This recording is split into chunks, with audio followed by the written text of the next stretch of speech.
Puede que no lo creas, pero los teclados básicos de computadora tienen una cantidad sorprendentemente impresionante de ingeniería en su interior.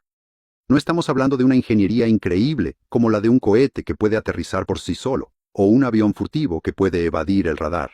Más bien, nos referimos a la ingeniería de la reducción de costos. Específicamente, este teclado tiene solo 8 partes críticas en su interior, eliminando esencialmente todos los costos de los componentes para que puedas comprarlos al por mayor por tan solo unos 57 cada uno. Diseñar algo duradero, funcional y que cueste casi nada es, de hecho, una hazaña en sí misma. Entonces, echemos un vistazo al interior de este teclado súper económico y veamos cómo solo unos pocos componentes críticos le permiten funcionar. Después de eso, abriremos un teclado mecánico que cuesta más de 50 veces más y veremos la diferencia, además de descubrir qué causa ese sonido de clic dentro de las teclas mecánicas. Así que comencemos de una vez. Este teclado económico se ensambla a partir de 148 piezas, y casi todas son las teclas, los tornillos y la carcasa de plástico superior e inferior, dejándonos solo 8 partes fundamentales en su interior. Estos componentes son una lámina de goma con domos debajo de cada tecla y 3 láminas de plástico. Las láminas superior e inferior tienen cables conductores impresos en ellas, con puntos debajo de cada tecla, y la lámina central actúa como un espaciador con agujeros recortados. Los 4 componentes restantes son 2 baterías, un soporte para sujetar las láminas de plástico y una pequeña placa de circuito impreso que tiene un microprocesador simple, un oscilador de cristal, un interruptor, una antena plana de 2.4 GHz, un par de cables para conectarse a las baterías y un conjunto de líneas conductoras para conectarse a los cables impresos en las láminas de plástico superior e inferior. Entonces, ahora que hemos visto los pocos componentes en el interior, ¿cómo funcionan? Bueno, la idea principal es que las baterías y el microprocesador aplican 3 voltios a todas las pistas en la lámina inferior, mientras que todas las pistas en la lámina superior están siendo monitoreadas activamente por el procesador en la PCB. Cuando se presiona una tecla, esta presiona sobre la cúpula de goma, que empuja el círculo conductor de la lámina superior hacia abajo a través del espacio de aire creado por la lámina intermedia y hacia el círculo en la lámina inferior, estableciendo así una conexión entre las láminas de plástico superior e inferior. Los 3 voltios luego viajan a lo largo de la pista conductora de la lámina inferior a través del orificio de la tecla que se ha presionado y hacia la pista de la lámina superior, y luego regresan a la PCB y al microprocesador donde se detectan. Cuando levantas el dedo de la tecla, la cúpula de goma devuelve la tecla a la posición sin presionar, abriendo así la conexión. En la lámina superior de plástico hay 12 pistas, y en la lámina inferior hay 11 pistas, con cada pista viajando a un conjunto diferente de teclas.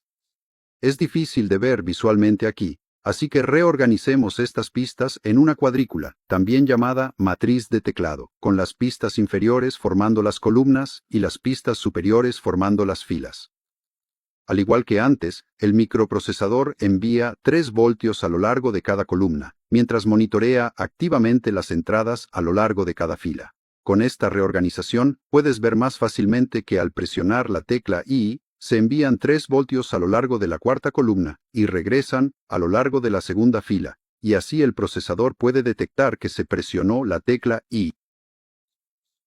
O con la tecla B se envían 3 voltios a lo largo de la octava columna y entran a través de la primera fila. Con 11 columnas y 12 filas, podemos tener un máximo de 132 teclas, lo cual funciona bien, porque el teclado solo tiene 111 teclas. Sin embargo, si no te has dado cuenta, en realidad hay un problema importante con esta matriz de teclado. Es decir, si tenemos 3 voltios recorriendo todas estas columnas y presionamos una tecla, 3 voltios regresarán a lo largo de una fila. Sin embargo, dado que cada una de estas columnas emite los mismos 3 voltios, ¿cómo sabemos qué tecla de la fila se presionó? Bueno, hay algunas soluciones a este problema. Una solución es escanear rápidamente 3 voltios a lo largo de cada una de las 11 columnas para que en un momento dado solo una columna esté activa. Al correlacionar la columna activa con el momento en que se recibe el voltaje en la fila de entrada, podemos determinar la intersección exacta de la columna y la fila y por lo tanto qué tecla se presiona. Sin embargo, con esta solución, estamos escaneando continuamente 3 voltios a través de las columnas, lo que consume energía, agotando así las baterías. Entonces, en su lugar, hemos descubierto que es más práctico tener 3 voltios en cada columna, y cuando se presiona la tecla, se envía un ciclo de pulsos de apagado de una columna a la vez para determinar qué tecla de una fila se está presionando. Estos pulsos se envían durante 65 microsegundos a cada columna, una vez cada 4 milisegundos. Por lo tanto, si se presionara la tecla G, la tercera fila vería una entrada que se vería así, mientras que si se presionaran las teclas T, L y A, entonces las entradas de la segunda y sexta fila verían un voltaje que se vería así, y todas las demás filas no verían nada. Ahora que el microprocesador sabe qué teclas están presionadas, envía los datos al transceptor de 2.4 GHz utilizando estas antenas planas impresas. Cubriremos estas antenas, así como el oscilador, en otro video. Pero por ahora, cerremos este teclado económico y miremos dentro de uno mecánico que cuesta más de 50 veces más. Volvamos al interior de este teclado mecánico. En lugar de ver láminas de plástico, encontramos una placa de circuito impreso bastante grande, con teclas mecánicas soldadas a ella. Esta PCB funciona de manera similar a la matriz del teclado, pero ahora tenemos un LED debajo de cada tecla para crear diseños atractivos. Sin embargo, lo que se nota bastante con un teclado mecánico es que estas teclas tienen una sensación táctil diferente. Y hace un sonido de clic al presionarse. Entonces, veamos el interior de una de estas teclas, donde encontramos una tecla en la parte superior, el vástago y el deslizador debajo de ella, una carcasa de interruptor superior e inferior, y en el interior hay un resorte y 2 contactos metálicos, que también se llaman hojas de contacto metálicas, o contactos de punto de cruce dorados. El mecanismo principal es que cuando presionas una tecla, mueve el vástago y el deslizador.